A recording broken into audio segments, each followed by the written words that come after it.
Good morning, people. Welcome to week 17 of my 2024 content creation challenge. Might have to find a new name now that I just week to week. Keep on doing it. Anyway, another one from the vehicle. I seem to come into ideas when I'm driving along. So better to get rid of the ideas, get them out before I forget them, because that will happen. Anyway, this week is about buying a new car or a used car. A new car to you.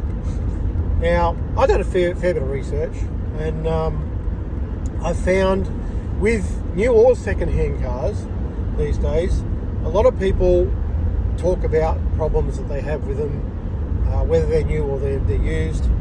Unfortunately, buying a brand new car these days doesn't mean that you're going to have trouble-free motoring. A lot of people have pretty serious problems.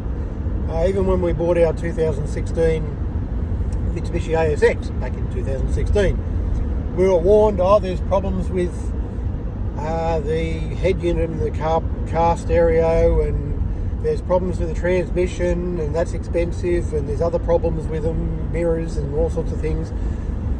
We did over 200,000 Ks in that car up until recently. We traded it. And yes, the stereo system did play up when it was trying to mate with the phone occasionally, but pretty much that was the only issue we had. You know, it was pretty much trouble-free. Having said that, a lot of people these days buy a car brand new and they have issues with it and they get sick of it and they sell it. And that floods the used car market with cars that basically, as they all used to say, other people's problems. If you buy something that's got 40,000 Ks on it, years ago, people changed their cars after that. Just automatically, they bought a new car for no particular reason.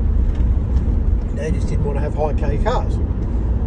These days, it's more often than not going to have problems. It's going to be a car that's been in and out of the dealers heaps of times. That's a new car, basically. Or a near new car. By the same token, buying a second-hand car like that years ago used to be you were buying something that was just run in. These days, because of, basically since COVID, there was a lot of issues with people having problems with cars because they were maybe hastily put together, weren't put together properly, or the common saying there used to be a Friday car is never the one you want because it was too quickly put together and they just racked it together and wanted to get home. Who knows? I think they're all wives' tales. Maybe not. In my experience, you can over-research, and I nearly fell into that trap, finding myself on Facebook pages for certain cars that I was interested in, listening and reading about all these problems people have. Made me very nervous about buying a car, either whether it was a new car or second hand.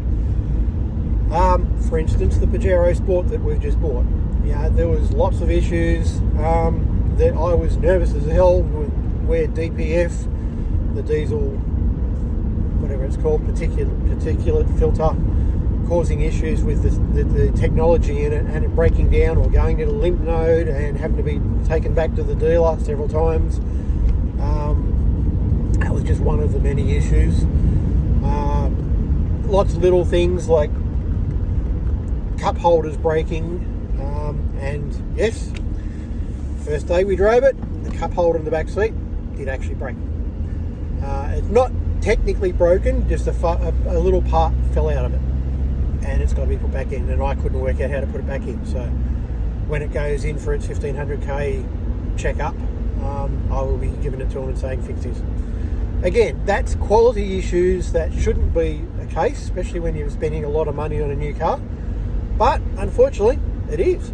That's just the way it is. Quality isn't always there anymore. Anyway, just do your research. But buying a second-hand one isn't always the way to go. Buying a new one isn't always the way to go.